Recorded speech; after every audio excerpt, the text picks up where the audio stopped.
Prepare చేసుకుంటున్నారు. మీరు గమనిస్తే డ్రగ్ రిలేటెడ్ గంజాయి మన స్టేట్లో అంటే గంజాయి మెయిన్ దాని మీదనే ఉండేవాళ్ళు. ఇంతకుముందు టోకెన్గా ఎప్పుడన్నా జరిగేవి, నామకా వస్తే దాడులు జరుగుతుండేవి, తగలబెట్టేవాళ్ళు. మీరు గమనిస్తే ఉమ్మడి స్టేట్లో అట్లాగే ఉండేది. అలా ఇంకా టీడీపీ హయాంలో అయితే అది మామూలు మన పంట మాదిరి పండించినారు. అప్పట్లో టీడీపీ నాయకులే ఒకరి మీద ఒకరు అలిగేషన్స్ కూడా చేసుకున్నారు. ఉత్తరాంధ్రలో వాళ్ళ కన్సర్న్లోనే జరుగుతుంది. 100 కోట్లు సంపాదిస్తున్నారు, 1000 కోట్లు సంపాదిస్తున్నారని చూస్తున్నట్టు చంద్రబాబు నాయుడు కూడా వదిలేస్తున్నాడు. ఈ మా గవర్నమెంట్ వచ్చాక, జగన్మోహన్ రెడ్డి గారి గవర్నమెంట్ వచ్చాకనే నాట్ ఓన్లీ ఆ సాగును ధ్వంసం చేయడమే కాకుండా ప్రత్యామ్నాయ జీవనోపాధి కూడా కల్పించి అట్రాక్టివ్ ఆకర్షణీయమైంది. ఎందుకంటే దాంట్లో వచ్చే తక్కువ కష్టానికి ఎక్కువ ఫలితం వస్తుంది కాబట్టి దానికే అలవాటు పడి ఇంకా వేరే వైపు చూడని అటు ఆ ప్రాంతం ప్రజలందరికీ కూడా, అది సరిహద్దు ప్రాంతంలో ఉండే వాళ్ళందరికీ ప్రత్యామ్నాయ పంటలను చూపించింది మా ప్రభుత్వం. దానికోసం సెంట్రల్ గవర్నమెంట్ కూడా, హోమ్ డిపార్ట్మెంట్ కూడా ప్రైజ్ చేసింది. ఏపీ నెంబర్ 1 నిలబడింది. ఏది ఈ ఆపరేషన్ పరివర్తన అని, ఆపరేషన్ నవోదయం అని. ఎవరైతే ఈ సాగు మీద డిపెండ్ అయిన ప్రజలు కానీ, బార్డర్ వీళ్ళు కానీ దానికి అలవాటు పడిన వాళ్ళను దాని నుంచి మళ్లించడంలో ఏపీ నెంబర్ 1 అనేది నిలబడింది.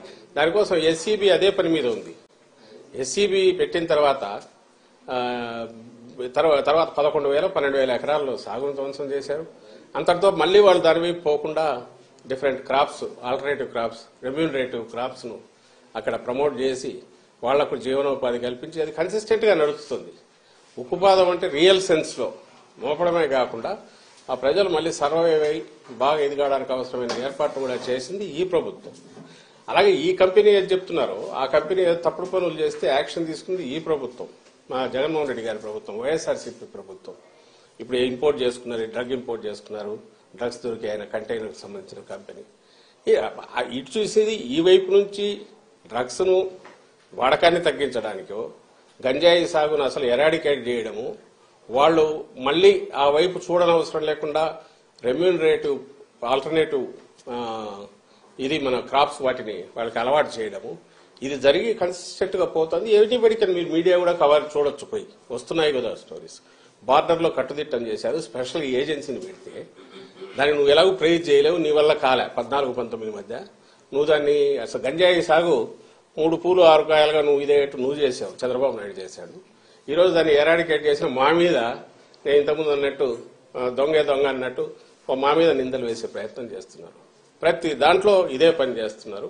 ఈ రోజు ఎన్నికల సమయంలో కూడా మాట్లాడడానికి ఏం లేక చెప్పడానికి 1,00,000 ఉంటాయి. ఎన్నికలు వస్తే మేమేం చేస్తామో మీరేం చేయలేదు చెప్పాలా, లేదా మేము గతంలో ఏం చేశామో వాళ్ళు చెప్పాలా, లేదా రేపు దాని మీద ఆధారపడి రేపు ఇది చేస్తామని చెప్పుకోవాలి. ఆ ఇది లేదు కాబట్టి ఈ తప్పుడు నిందలు ఈ పర్టికులర్ కేసులో అయితే వాళ్ళు తప్పించుకోవడానికి మా మీద బండలు వేస్తున్నారనేది మేము భావిస్తున్నాం.